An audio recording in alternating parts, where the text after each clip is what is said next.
Guyana's oldest political party, the People's Progressive Party, is celebrating 20 years in government and reflecting on the work it has been able to do as a government over those years while focusing on the future. This afternoon, the PPP hosted a celebration ceremony at the International Convention Center.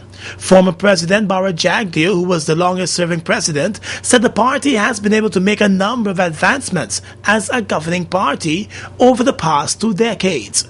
The legacy has been a good one.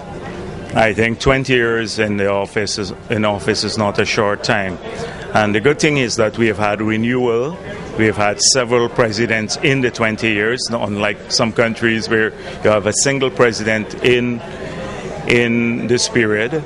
We have had many challenges, but I think our achievements on the whole can withstand scrutiny at any level.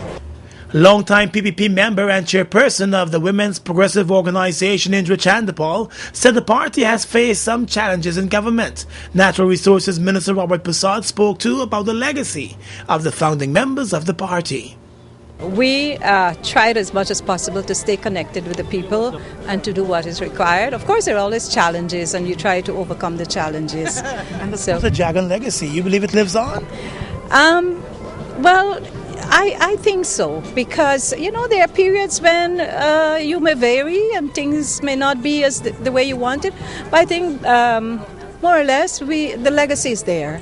And it resides in a lot of us in terms of the way we interact.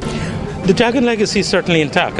Dr. Jagan continues to be our inspirational and our philosophical guide.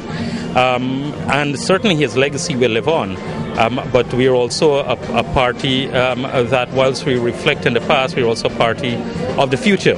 And will certainly be influenced and guided by the principles of Dr. Jagan and many other stalwarts of the PPP. It was October 9, 1992 that Dr. Chelly Jagan was sworn into office as president, bringing the PPP to power after 28 years in opposition. Dr. Jagan passed away before fulfilling his full term in office and was succeeded by Prime Minister Samuel Hines, who would later make way for Dr. Jagan's widow, Mrs. Janet Jagan, to become the president. The elections that took her to the presidency were declared null and void in a landmark decision by Justice Claudette Singh. But that decision in an election petition case came after Mrs. Jagan had already demitted office owing to ill health. The young finance minister Bara Jagdeo would take over the presidency and lead the PPP to 2 election victories in 2001 and 2006. The constitution barred him from seeking a 3rd term, and so in 2011 it was the party's General Secretary Donald Ramotar who became the presidential candidate and took the party to the polls. It was the party's worst showing at an election in 2 decades. Its support fell below the 50% mark, leaving the new President Ramotar to lead a minority government with the joint opposition parties controlling the parliament.